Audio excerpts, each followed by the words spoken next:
আগে এই দেখেন, আগে ভিডিওটা আমি দেখাই, আগে ভিডিওটা দেখার চেষ্টা করে দেখেন।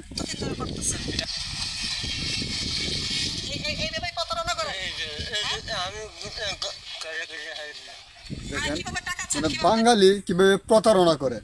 এই যে আমরা মানুষকে ভিক্ষা দেই, আসলে আমরা মানুষকে দেখে শুনে ভিক্ষা দেওয়া উচিত। যে এভাবে মানুষ এই যে ভিক্ষা দিয়েছে, দেখেন কিরকম প্রতারণা করছে। এভাবে প্রতারণা করা কি আসলে ঠিক? এই দেখেন দেখেন ভিডিওটা আগে দেখেন চেষ্টা করি। এটা এই রাস্তার মোড় থেকে এখানে পর্যন্ত আসছি 5 মিনিটে 5 মিনিট লেগে গেছে। মানে মাটি কেমনে একটু লাগাইছেন? এই যে এমনি নিয়ে হ্যাঁ কেমনে কেমনে?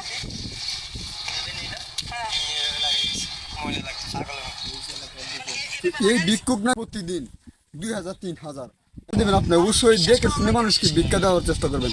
এবার মানুষকে যে কারণে ভিক্ষা দিবেন না। এই যে দেখেন ভিডিওটা, এ খুব খুব যে অভিনয়টা করতেছে, আসলে দেখবেন মানুষটাকে মানে খাইতে পারে কিনা ঠিক মতো, বা চলতে পারে কিনা দেখে মানুষ ভিক্ষা দেবেন। অবশ্যই দেন, ভিক্ষা দেবেন সেটা হলো অন্য আল্লাহ রাস্তা দান করবেন, কিন্তু এভাবে ভিক্ষা দেবেন মানুষকে দেখে শুনে অবশ্যই ভিক্ষা দেন।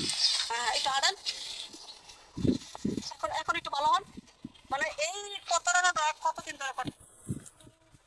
এই দেখেন আমি আরো দেখাবো, তার নাকি আবার একটা R15 একটা গাড়িও আছে এই লোকের, আবার এই ভিক্ষুকের নাকি আবার একটা R15 একটা গাড়িও আছে। ভিক্ষা করে সে মাসে 60-70 হাজার ইনকাম করে একটা R15 গাড়িও কিনছে, এবং ঢাকা শহরে একটা গাড়ি মানে বাড়িও আছে এই গুলশান।